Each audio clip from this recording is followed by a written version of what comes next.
In just 20 years, humanity built a weapon that could erase a city in a single flash of light. We tested it on our own ships. We dropped it by accident on our own allies. And we aimed thousands of them at each other. This is the story of how we lost control of the most dangerous thing ever made. Not once, but again and again. And why it still matters today? It began in a desert. July 1945. A team of scientists, working in total secrecy, assembled a device they simply called the gadget. Their leader was Robert Oppenheimer.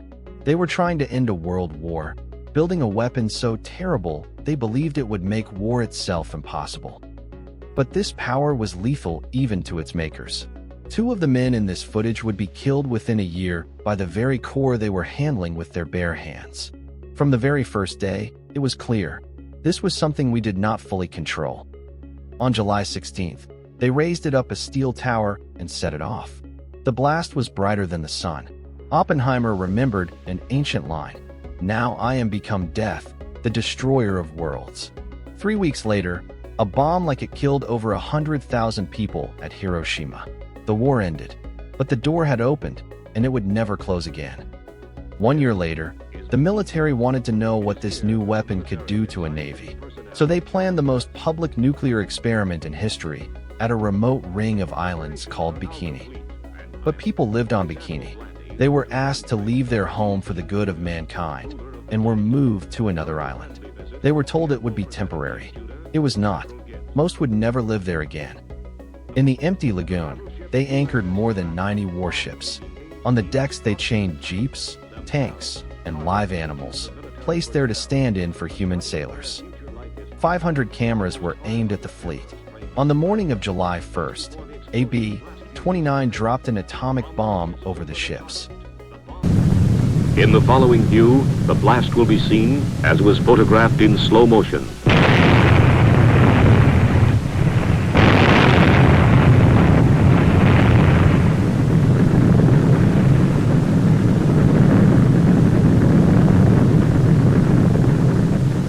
The cloud rose 8 miles. Ships were crushed, burned, and sunk. But the real danger was invisible. Weeks later, they did it again. And this time, the bomb went off underwater. 15, 10, 5, 4, 3. A column of radioactive water a mile high collapsed back onto the fleet, soaking every ship in lethal contamination. This was the discovery that would haunt the rest of the story.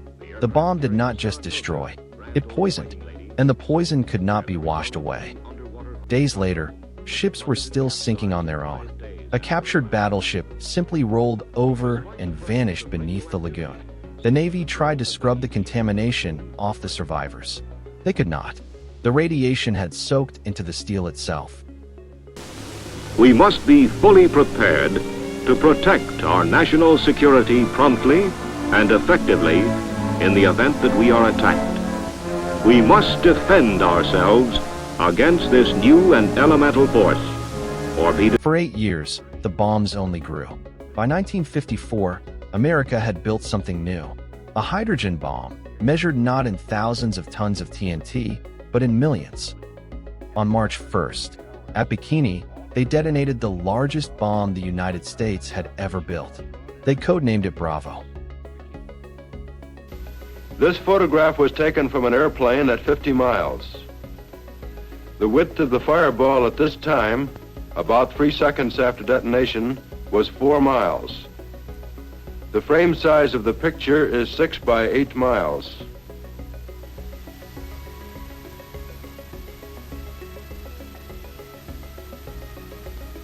The fireball was 4 miles wide. Hiroshima had been 15 kilotons. Bravo was 15 megatons, 1,000 times more powerful than the bomb that ended the war. Here is the part that should frighten you. Bravo was 2.5 times more powerful than its own designers predicted. The men who built it did not fully understand it. Their miscalculation became a catastrophe. Radioactive ash rained across 5,000 square miles of ocean. It fell on inhabited islands 100 miles away. The people of Wrong Lap children and families, were dusted in fallout they mistook for snow. They were not evacuated for days. By then, they were already sick. A Japanese fishing crew, far outside the danger zone, came home with radiation burns. For the first time, the world saw what these weapons truly did to the living. And still, the testing went on. By now, America was not alone. On the other side of the world, the Soviet Union had built its own hydrogen bombs, and it had built something to deliver them. In 1957, they stunned the world. The Soviets launched Sputnik, the first man-made satellite. It was proof that their rockets could now reach any point on the planet. The Intercontinental Ballistic Missile, a rocket that could cross the entire planet and arrive in about 30 minutes. There was no defense against it, and once it launched, there was no calling it back. By 1960, American intelligence knew the Soviets had already test-fired at least 21 of them. Each could carry a warhead of 8 to 10 megatons. The attacker who can launch a large-scale surprise attack in a very short time now has the tremendous advantage which could well result in immediate destruction or paralysis of the victim's capacity to resist and prevent him from making a devastating counterattack. The first time in history, two nations could destroy each other in half an hour. Civilization now balanced on a fragile chain of radar screens, machines, and frightened men. Survival depended on one thing: that no one, ever, would make a single mistake. And mistakes were inevitable. To keep that 30-minute promise, America flew nuclear-armed bombers over the world around the clock, every single day. The military had a chilling code word for losing one of those weapons in an accident. They called it a broken arrow. On January 17, 1966, two of those planes collided in midair over Spain during a routine refueling. For hydrogen bombs fell out of the sky onto a small farming village called Palomares. On two of the bombs, the conventional explosives detonated on impact. They did not go nuclear, but they cracked open, scattering plutonium across the very fields where people grew their food. American crews tore up the crops and shipped 5,000 barrels of contaminated Spanish soil back to the United States. To calm the villagers, officials publicly swam in the sea and ate the local tomatoes. Hundreds of American troops spent nearly 3 months scrubbing an entire village clean. It was one of the largest operations of its kind the world had ever seen. But one bomb was still missing. The fourth had fallen into the Mediterranean and vanished. For nearly 3 months, the Navy searched the deep water, desperate to recover a live hydrogen bomb before anyone else could. This time they found it. This time, Palomares ended well. All 4 were recovered. But that is the exception, not the rule. By the United States' own records, at least 6 of its nuclear weapons have been lost in accidents and never found. One has rested somewhere off the coast of Georgia since 1958. They are still out there, right now. And the cost was never only steel and money. The people of Bikini never truly went home. The families of the Marshall Islands carried the sickness for generations. We build a power we can never take back, and our survival has depended less on control than on luck.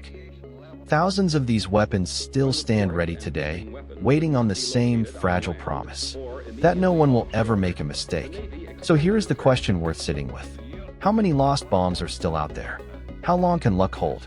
And should anyone hold this kind of power at all? Tell me what you think.